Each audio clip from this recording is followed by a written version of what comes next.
বন্ধুরা, মুক্তি রান্নাঘরে সবাইকে স্বাগত। আজকে আমি বানাবো কুলেখাড়া শাক দিয়ে রুই মাছের ঝোল।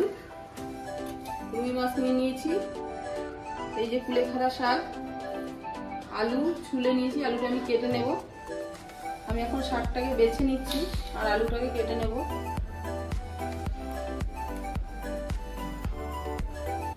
আলুটাকে কেটে নিয়েছি আর এই যে শাকটাকে আমি ভালো করে বেছে নিয়েছি।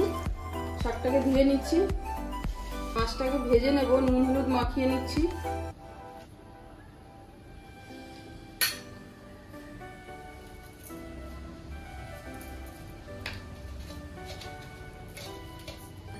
তেলটা গরম হয়ে গেছে, আমি এখন মাছগুলোকে ভেজে নিচ্ছি।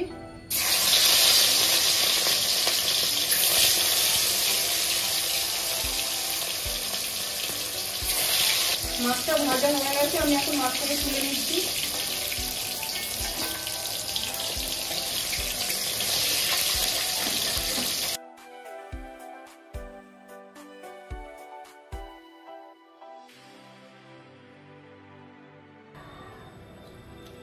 সব মাছগুলোকে ভেজে নিয়েছি, এখন আমি আলুটাকে ভেজে নিচ্ছি।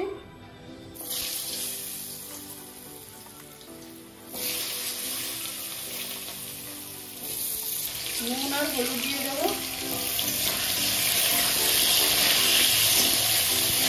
ভাজা হয়ে গেছে, এখন আলুটাকে তুলে নিচ্ছি।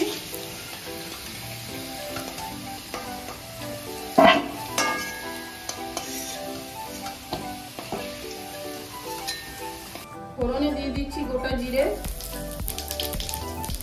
আদা বাটা,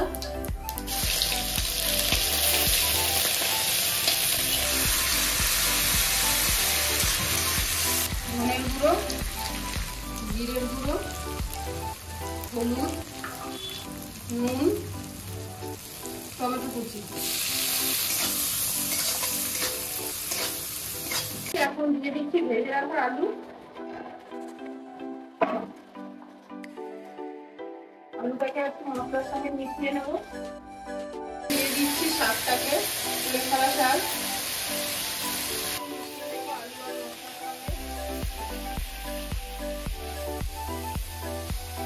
নরম হয়ে গেছে, শাকটাকে একটু কষিয়ে নিলাম। এখন আমি দিয়ে দিচ্ছি পরিমাণ মতন জল।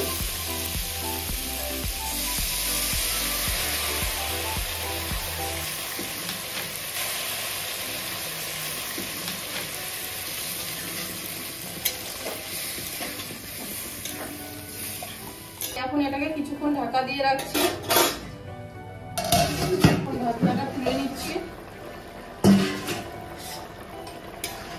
শাকটা খুব সুন্দর সিদ্ধ হয়ে গেছে, আলুটাও সিদ্ধ হয়ে গেছে।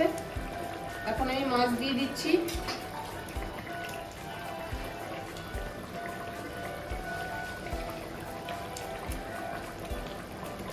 মাছটাকে দিয়ে আমি এটাকে কিছুক্ষণ ফুটিয়ে নিলাম। এখন এটা হয়ে গেছে, নামিয়ে দিচ্ছি।